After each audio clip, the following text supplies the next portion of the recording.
सभी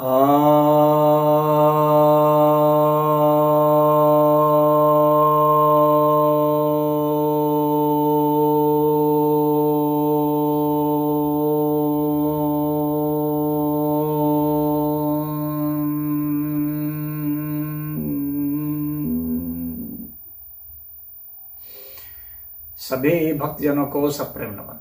तो आज आपके समक्ष चाणक्य नीति के तीसरे अध्याय के दूसरे श्लोक पर चर्चा करने जा रहे हैं। इस श्लोक में चाणक्य कहते हैं, आचारः कुलम आख्याति देशम आख्याति भाषणम संभ्रमः स्नेहम आख्याति वपुराख्याति भोजनम। अर्थात आचार विचार से कुल का पता चलता है और भाषा से देश का पता चलता है और स्नेह से, आदर सत्कार से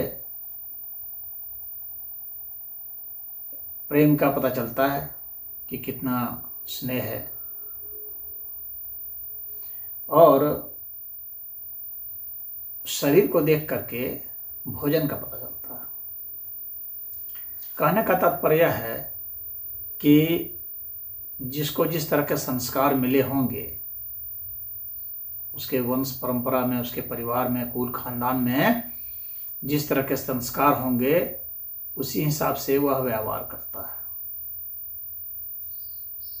ये हालांकि एक पक्ष है, अपने शिक्षा से, अध्यापक से और दूसरों से भी सीखता है, लेकिन उसमें जो डोमिनेंस है, जो हावी जो होता है आचार विचार, तो वह तो कुल परंपरा का ही होता है। तो इससे पता चलता है। तो चाणक्य यहाँ पर बहुत हद तक ठीक है। तो भाई एक श्लोक में ही लिखना है व्यक्ति को, तो कितना लिखेगा, विस्तार से पोथा तो लिखेगा नहीं, पोथी लिखेगा नहीं। तो यहाँ पर ये एक मुख्य बात लिख रहे हैं कि आचार विचार देख करके व्यक्ति का व्यवहार शालीन है, क्या है, ज़्यादा बातूनी है, उसमें शिष्टाचार कैसा है, तो इसको देख करके उसके कुल खानदान का पता चलता है। और उसके बाद फिर कहते हैं कि कौन व्यक्ति कहाँ का है, तो वह उसकी भाषा से पता चलता है। मान लीजिए कोई ऐसा व्यक्ति ऐसा होता है कि जो कि 3-4 भाषा बोलता है। एक अकबर बिरबल की कहानी है, जिसमें कि एक व्यक्ति होता है जो कि कई भाषाओं को बोलता था, और उसने अकबर के सामने शर्त रखी कि मेरी वास्तविक भाषा क्या है यह बता दिया जाए।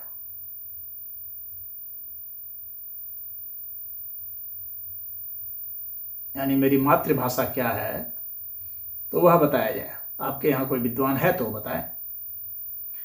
तो वो व्यक्ति तो बहुत सारी भाषाओं को बोलता था। अब लोग समझ नहीं पाते थे कि इसकी भाषा क्या है। तो ये काम बिरबल को सुपुर्द किया गया। तो बिरबल ने कहा कि ठीक है, पता लगाएंगे।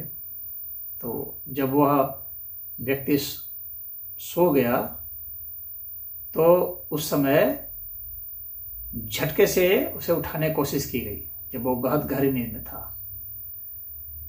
तो जब झटके से उठाने की कोशिश की गई तो उसने जो बात बोली तो उसको बिरबल ने पकड़ लिया कि यही इसकी वास्तविक भाषा है, यानी मूल भाषा, मातृभाषा इसकी यही है।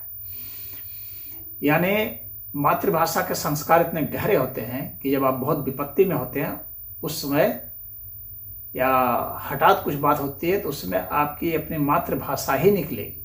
उसके संस्कार बहुत गहरे बैठे होते हैं। तो अगर आप बहुत भी भाषा बोलते हैं तो आपकी मातृभाषा क्या है यह पता लगाई जा सकती है, और उससे आपका देश पता लगाया जा सकता है कि आप किस देश के हैं। लेकिन अगर आप एक ही भाषा बोलते हैं तो बहुत सरल है पता लगाना, तो उससे पता लग जाएगा कि आप किस क्षेत्र के हैं। वैसे तो बोली थोड़े थोड़े दूर पर बदल जाती है, 40-40 किलोमीटर पर बोली बदल जाती है। उसमें अलग अलग तरह के टोन आ जाते हैं। तो जो लोकल डायलेक्ट्स हैं, जो वर्नाकुलर है, वे सब उसमें आते हैं। लेकिन फिर भी उसका जो बोलने का जो एसेंट है, जो लहजा है, उससे पता चल जाता है कि व्यक्ति किस क्षेत्र को बिलोंग करता है, रफली वो किस क्षेत्र का है, यह तो पता चल जाता है। तो भाषा से व्यक्ति के देश का पता चलता है। और आप कहीं जाते हैं तो आपके साथ किस तरह का व्यवहार किया जा रहा है, आपको कैसे बैठाया जा रहा है, उठाया जा रहा है, खिलाया जा रहा है, पिलाया जा रहा है, आपसे बातचीत की जा रही है, पूछा जा रहा है, पूछने वाले कितने शिष्टाचार होकर पूछ रहे हैं, इन सब चीज़ से पता चलता है कि वे आपसे कितना स्नेह रखते हैं या नहीं। या तो बहुत साधारण सी बात है, इसको तो कोई भी समझ जाता है। बहुत ही औसत दर्जे से भी निम्न दर्जे का होगा तो नहीं समझ पाएगा, अन्यथा समझ जाता है। और उसके बाद एक जो बहुत अच्छी बात कही है वो ये है कि शरीर देख करके उसके भोजन का पता चलता है। यह है एक बहुत बड़ी बात जहाँ पर चाणक्य ने कही है। किसी भी व्यक्ति के शरीर को देख करके आप अनुमान लगा सकते हैं कि यह किस प्रकार का भोजन कर रहा होगा। यह आसुरी भोजन कर रहा है, मुर्गा मांस मछली अंडा खा रहा है, कि यह सात्विक भोजन कर रहा है, इसे पौष्टिक आहार मिल रहा है, कि बेचारा गरीबी से जीवन गुजार रहा है। तो उसके चेहरे से सब पता चल जाता है, शरीर से पता चल जाता है, शरीर की बनावट से, ढांचा से। खूब खा रहा है तो उसका पेट निकला होगा, हाथ मोटे मोटे होंगे। बढ़िया पौष्टिक चीज खा रहा होगा तो चेहरा चमक रहा होगा। नहीं खा पा रहा होगा, नहीं मिल रहा होगा, ये रोटी दाल या और भात दाल खा रहा है बेचारा, किसी तरह से अपना जीवन गुजार रहा है, तो बस सूखा सूखा चेहरा है, धसे धसे सब रहेंगे। तो उसमें रोशनी नहीं रहेगी, उसमें फुर्ती नहीं रहेगी, शरीर की कांति मध्यम पड़ जाती है और आदमी बहुत थोड़ी उम्र में भी बहुत ज़्यादा उम्र का लगने लगता है। तमाम तरह के तनाव हैं, उसमें अगर भोजन भी नहीं मिल रहा है तो व्यक्ति उस तरह का दिखने लगता है। तो भोजन से व्यक्ति के शरीर का और शरीर से व्यक्ति के भोजन का, दोनों का ही पता चल जाएगा। शरीर देख के बता सकते हैं कि ये अमुक तरह का भोजन ये कर रहा होगा। उसकी भाषा शैली भी अलग होगी और सब कुछ अलग होगा।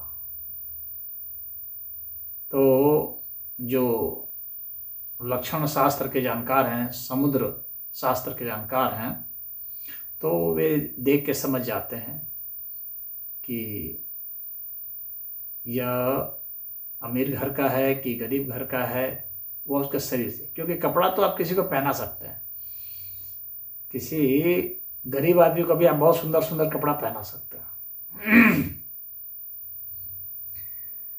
लेकिन आप उसका शरीर उतना आसानी से नहीं बदल सकते। इसलिए शरीर जो है ना, वो बहुत अच्छी भाषा है।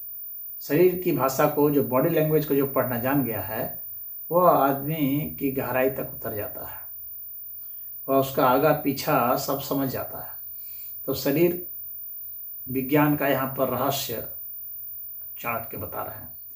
तो इसमें इतना ही।